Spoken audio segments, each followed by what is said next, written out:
नमो सिद्धाणं नमो आयरियाणं नमो वज्रायाणं नमो लोये सव्वसाउणं। पंच परमिष्टि भगवंतों की, गणाचार्य भगवान विराग सागर जी महामुंडराज की, पट्टाचार्य गुरुवर विशुद्ध सागर जी मुंडराज की।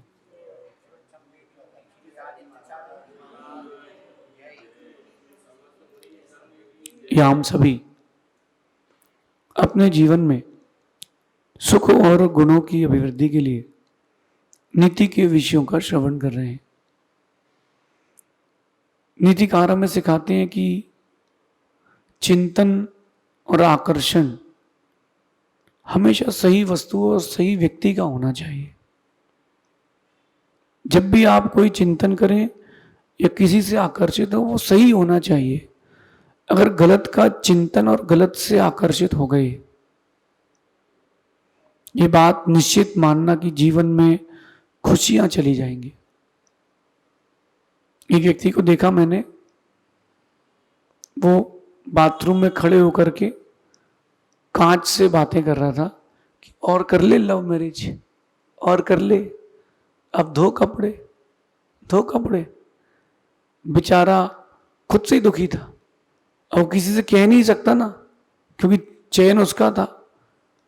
लाइक किया है तो एडजस्ट कर रहा है। एक बहुत छोटा सा दृष्टांत है। ऐसे बहुत सारी चीजें जो आप सामान्य से दोस्ती करते हैं, व्यापार करते हैं, समाज में किसी व्यक्ति से जुड़ते हैं, चयन सही का करें, चयन सही का करें।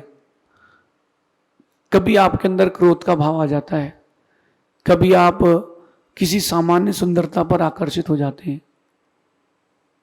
तो ये जो जीवन का फेस है, उसमें जो आप जब भी चूज करें, चयन सही का करें।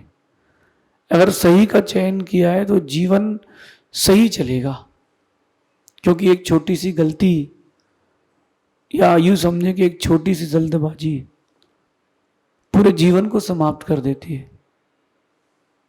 छोटी सी जल्दबाजी, वो जो प्लेन क्रैश हुआ था, गलती किसी की भी हो, पायलट की हो, मशीनरी की हो, चेक करने वालों की हो, गलती किसी की भी हो, उस छोटी सी लापरवाही से कितना बड़ा नुकसान हो गया,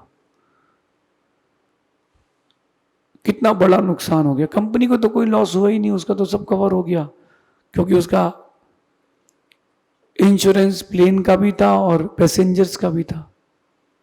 उनका तो कोई नुकसान नहीं हुआ। जिनके परिवार के लोग गए हैं उनको पीड़ा है। अपन को देख के जब पीड़ा हो रही, तो जिनके साथ के लोग थे, क्या पीड़ा हो रही होगी। तो चयन सही का करना है। हमने जैसे कर्म किए हैं वैसा हमको आगे भोगना पड़ेगा, ये बात पक्की है। कई लोगों को मैंने देखा कि वो अपने सुंदर शरीर पर बड़े इतराते हैं। वो उनकी चलने की स्टाइल, बोलने का एटीट्यूड सब बदल जाता है। उनको अपने चेहरे पर, अपने हाथ की अंगुलियों पर, मूंछों पर, आईब्रो पर, बालों पर बड़ा राग। लेकिन मैं कहना चाहता हूं कि सुंदर शरीर मिलना ये पिछले जन्म का कर्म है, ये आपका इस जन्म का कुछ नहीं है। जो आपको सुंदर शरीर मिला है वो पिछले जन्म का कर्म है। इस भाव में आपने उसके लिए कुछ नहीं किया। आपको लग रहा है कि क्रीम, पाउडर और बाकी चीजों से गोरे हो जाते हैं, कोई गोरा नहीं होता। वो जो एड दिखाई जाती है टीवी में, उसमें हीरोइन को ही लिया जाता है, वो वैसे ही पहले से सुंदर होती है। फिर एक एआई से उसके गाल पे मार्क दिखाया जाता है, फिर उस पर क्रीम लगाते हैं, 3 दिन बाद मार्क गायब। 3 दिन तक हीरोइन पिंपल रखेगी, वो एक्ट्रेस 3 दिन तक अपने गाल में पिंपल रखेगी नहीं, दिखाया यही जाता है। वो बात तो तब है कि किसी साउथ इंडियन या फिर किसी जिम्बाब्वे, कीनिया की महिला को बुलाया जाए और फिर उसको फेयर एंड लवली लगाई जाए, फिर वो गोरी हो, या किसी भैंस के कुछ हिस्से पर लगा के गोरा किया जाए, तब माने कि फेयर एंड लवली कुछ काम करती है। आप लोग इन्हीं बहिरंग सुंदरता को सजाने में लगे हो। जबकि क्रीम पाउडर इससे सुंदर नहीं होते, बदसूरत होते। नेचुरलिटी नेचुरलिटी होती है। मेरे ख्याल से आप लोगों में से शायद ही किसी ने पका हुआ आम पेड़ से तोड़ के खाया होगा। पेड़ ये ऊपर है, वहां से पका हुआ आम तोड़ के खाओ, खाया कभी? नहीं खाया। उसका जो स्वाद रहता है, वो जो पका हुआ आम पेड़ से तोड़ के अपन खा रहे हैं, उसका जो स्वाद होता है, क्या कहना उसका। चलो आम नहीं खाया है, इमली तो खाई होगी, नहीं खाई? बचपन में तोड़ तोड़ के तो इमलियां खाई होंगी ना। अब सुनना, वो जो इमली तोड़ते थे, कच्ची या पकी, नमक के साथ लगा के खाते थे कच्ची इमली। पकी इमली तोड़ के देखो पानी आ गया, उसका क्या स्वाद रहता था। जो नेचुरलिटी है, प्राकृतिक है, नैसर्गिक है, उसका आकर्षण अलग रहता है। कई लोगों को मैंने देखा कि वो बाय डिफॉल्ट सुंदर रहते हैं, ना वो कोई क्रीम लगाते हैं, ना कोई पाउडर लगाते हैं, उनके चेहरे में सहज आकर्षण रहता है। मैं गोरे और सांवले की बात नहीं कर रहा हूं। सुंदरता का पैमाना सांवलापन या गोरापन नहीं है, सिंपलिसिटी है। अभी एक बच्चा अमेरिका से आया था, वो मुझसे पूछ रहा था कि मैं 3 दिन से आपको देख रहा हूं, आप बात कब लेते हो, नहाते कब हो? मैंने कहा बेटा हम लोग नहाते नहीं है, हमने पिछले 14 साल से नहाया नहीं है, हमने पिछले 14 साल से नहाया नहीं। मैंने उससे कहा, तो कहता आप तो स्मेल भी नहीं करते, मैं तो स्मेल करता हूं। मैंने इतने सालों से नहाया नहीं है, ना कोई क्रीम लगाई, ना कोई पाउडर लगाया है, फिर भी मैं मानता हूं कि मेरे चेहरे में फीकापन नहीं, चमक है। वो चमक किसकी है, वो आपको खोजना है। सुंदर शरीर होना पिछले जन्म का कर्म है, लेकिन उस सुंदर शरीर के साथ विनम्र भाव होना, ये आपके इस जन्म का पुरुषार्थ है। जब किसी के पास पद आ जाता है, एक स्थान मिल जाता है समाज में, देश में, राष्ट्र में, या पैसा बढ़ जाता है, या वो बहुत सुंदर हो जाए, फिर आप देखो उसका क्या रवैया होता है। लेकिन मैं दुनिया का सबसे बड़ा आदमी उसको मानता हूं जिसके पास पैसा हो ना हो, सुंदर हो ना हो, पद में हो ना हो, लेकिन विनम्र भाव रखता हो, झुक करके चलता हो, किसी से भी मिलता हो तो प्रीति से मिलता हो। मैंने एक बड़ा दृश्य देखा, 10 साल पुरानी घटना है, जहां मेरा हम लोगों का आगमन हुआ था, वहां का अध्यक्ष जैगवार से उतरा, और उतरते ही सबसे पहले उसने जो झंडा लेके चल रहा था लेबर, उसे झंडा लिया, और फिर सभी गुरुओं के चरण छुए और झंडा आगे लेके चल दिया। और वो जो चल रहा था लेबर, उसी कंधे में हाथ डाले रहता है, तुम बहुत देर तक लियो, थक गए होगे, थोड़ी देर मैं ले लेता हूं। इतना बड़ा आदमी जो 60 लाख 80 लाख की कार से उतर रहा हो और 300 रुपये 400 रुपये दिन के लेबर को भी महत्व दे रहा हो, इसका मतलब उसके अंदर विनम्र भाव है। नाम अच्छे दुनिया में बहुत लोगों के हैं, लेकिन काम अच्छे बहुत लोगों के नहीं हैं। हम विनम्र रहें, जब भी किसी से मिले वो आपकी विनम्रता को जीवन भर याद रखे कि यार कितना पोलाइट व्यक्ति था, बातें भी करता है तो पोलाइटली, व्यवहार भी करता है तो बड़ा पोलाइटली। ऐसे लोग बहुत कम हैं, इसलिए आपके मानस पटल में भी बहुत कम लोग हैं। हजारों लोगों से मैं प्रतिदिन मिलता हूं, लेकिन मैं आपसे दिल की बात कहूं तो मैं बहुत कम लोगों से आकर्षित होता हूं जिसके अंदर समर्पण हो, और विशेष बात जिसके अंदर विनम्र भाव हो, जो आपको अपना माने, उसके प्रति आकर्षित हो, जो आपको अपना माने, झुक करके चलता हो, और घमंड किसी चीज का नहीं हो। मेरे को वो लोग ज्यादा पसंद है। अब वो तुम्हारे लिए कैसे, हमको उससे क्या करना, हमारे लिए तो बहुत अच्छे। तो आज की नीति में मैं कहना चाहता हूं कि सुंदर शरीर, इसके पीछे मत भागना, विनम्र भाव के पीछे भागना।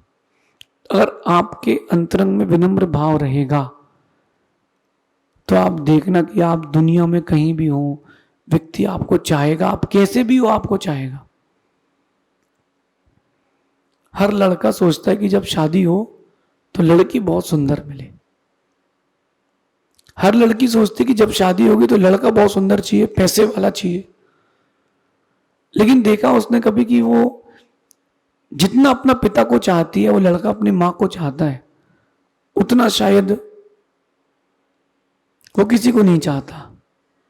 जबकि पापा की तोन निकली है, पापा के बाल चले गए, पापा टकले हो गए, सांवले से हैं, फिर भी वो अपने पापा से, पिताजी के प्रति आकर्षित रहती कि मेरे पिताजी है favourite, one of the favourite person. भले ही उसकी मां मोटी हो जाए, सांवली हो, काली हो, उससे कोई मतलब नहीं, लेकिन one of the favourite person उसके लिए, उस बेटी के लिए, उस बेटे के लिए उसकी मां रहती है। चाहिए उसको सुंदर पत्नी है, लेकिन वो आकर्षित क्यों रहता है अपनी मां से? क्योंकि उसने अपनी मां को अंदर से जाना है, अपने पिता को अंदर से जाना है। अब वो उसका भाई भले ही सुंदर ना लगे लड़की का, लेकिन अगर कोई लड़की रिजेक्ट कर दे तो बोले देखो मेरे भाई को रिजेक्ट कर दिया, इतना सुंदर लगता है मेरा भाई तो। क्यों? क्योंकि वो उसके प्रति आकर्षित है, उसके गुणों को जानती है। यही बात अपन को समझना है। सुंदर भाव जरूरी है, सुंदर शरीर जरूरी नहीं है। हम उस सुंदरता के लिए भाग रहे हैं जो कुछ वक्त की है, कुछ वक्त की है, ज्यादा वक्त की नहीं है। शरीर की सुंदरता ज्यादा वक्त की नहीं है। मैं तो कह रहा हूं कि कोई सांवला भी हो तो विकल्प नहीं करना। कोई गोरा हो और तुमको बोले कि देख मैं गोरा हूं, तो उससे कहना भैया तुम गोरे हो या सांवले, आखिरी में सब गोरे हो जाते हैं। जब शरीर जलाया जाता है ना, काली राख किसी की नहीं निकलती, सबकी सफेद राख निकलती। और कोई बदसूरत हो, ज्यादा सुंदर नहीं लगता हो, उसको भी चिंता नहीं करना चाहिए, क्योंकि जो तुम्हारे बाल को देख करके, चेहरे को देख करके आकर्षित हो रहा है, तो वो तुमसे आकर्षित नहीं हो रहा। एक पत्नी ने अपने पति से कहा कि बिग लगाओ। अब पति मेरे पास आया, बोले क्या करूं? मैंने कहा बिल्कुल मत लगाना। बोले क्यों? मैंने कहा पत्नी ने तुमसे शादी की है कि बालों से? बोले हाँ, बात तो सही है। आपको व्यक्ति आपके चेहरे की सुंदरता से पसंद कर रहा है तो उस व्यक्ति को भी पसंद मत करना। एक बात मैंने बचपन में सीखी थी कि जो आपको बदल करके चाहे, जो आपको बदल करके चाहे वो तुम्हारा नहीं पराया है, और वो जो तुम्हें चाहने के बाद बदले वो तुम्हारा है, वो पराया नहीं है।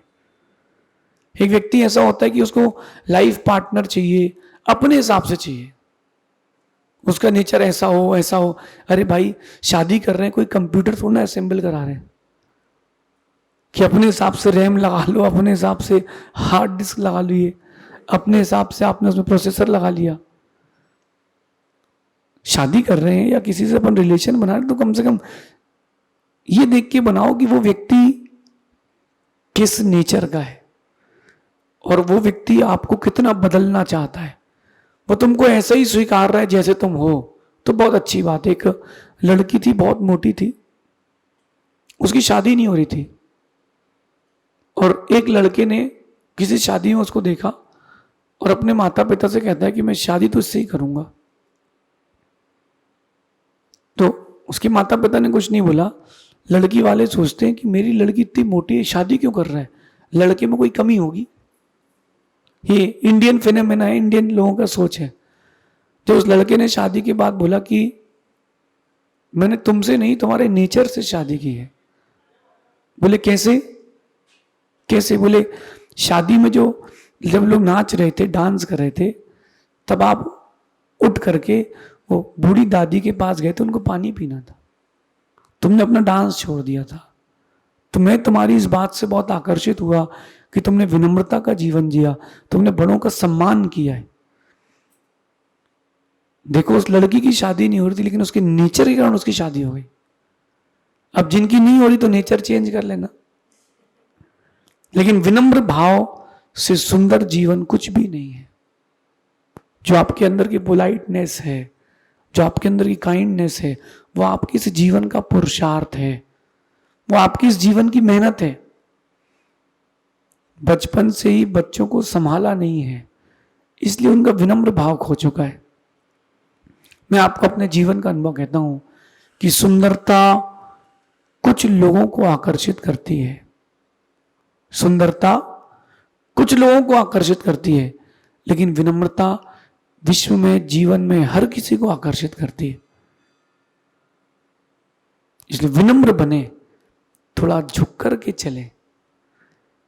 कहते हैं कि जो तुमसे झुक कर के मिला होगा, कई मायने में बड़ा आदमी रहा होगा। जो झुक कर के मिले वो बड़ा आदमी है। मैंने ऐसे बहुत सारे लोगों को देखा कि उन्होंने एक बहुत बड़ा स्टेज, बहुत बड़ी पोजीशन ले ली। अगर साधु वर्ग की बात करूं तो गुरु से आगे निकल गए, घर गृहस्थी की बात करूं तो पिता से बहुत आगे निकल गया बच्चा। लेकिन इसके बाद भी मैंने उन लोगों को देखा कि वो बहुत बड़े होने पर भी अपनों के सामने छोटे ही बने रहे। वो जब छोटा बना रहा अपने बड़ों के सामने, बड़े होने पर भी ये विनम्रता उसकी दुनिया के हर व्यक्ति को आकर्षित करती है। क्यों ना अपन भी अपने आप को इस चीज से जोड़े। अकड़ का जीवन नहीं, विनम्रता का जीवन। शरीर सुंदर नहीं हो कोई बात नहीं, भाव सुंदर होना चाहिए। चेहरे की सुंदरता कुछ दिन की है, लेकिन जो आपके अंतरंग के भावों की सुंदरता है वो आपके जाने के बाद भी, आपके मरने के बाद भी आपको जिंदा रखती है। इन शॉर्ट बोलूं तो दिखावे की जिंदगी की अपेक्षा उचित गुणों को जोड़ना प्रयास करना चाहिए। दिखावे की जिंदगी जीने की अपेक्षा जो बेस्ट और उचित गुण हैं, जो योग्य चीजें हैं, उनको जोड़ने का प्रयास करना चाहिए। विनम्र भाव दुनिया की सर्वश्रेष्ठ कला है। अगर आप विनम्रता से मिलेंगे तो शत्रु भी मित्र बन जाएगा। रावण के मन में भी एक बार राम के लिए सॉफ्ट कॉर्नर आ गया था कि राम, उसने किया ही क्या है गलत। वो तो पत्र भी भेजता है तो लिख के भेजता है कि आपका स्वास्थ्य कैसा है, क्या आपकी अनुकूलताएं हैं। ये राम के अंदर का विनम्र भाव शत्रु के दिल में भी जगह बना ली। शत्रु का भाई भी तुम्हारा मित्र बन जाए, ऐसा विनम्र भाव तुम्हारे पास होना चाहिए। और ये विनम्र भाव आपके जीवन की उन्नति का सबसे बड़ा सोपान है। आप सभी अपने जीवन में इस नीति को उतारें, जितना हो सके विनम्र रहें। बड़ों के सामने, माता पिता के सामने, गुरु जी के सामने पलट के जवाब ना दें। जो वो कह दें जी बोल के स्वीकार लें। फिर देखना जीवन की उन्नति उतनी होगी, शायद आकाश भी छोटा पड़ेगा। शेष आगे देखेंगे। भगवान महावीर स्वामी की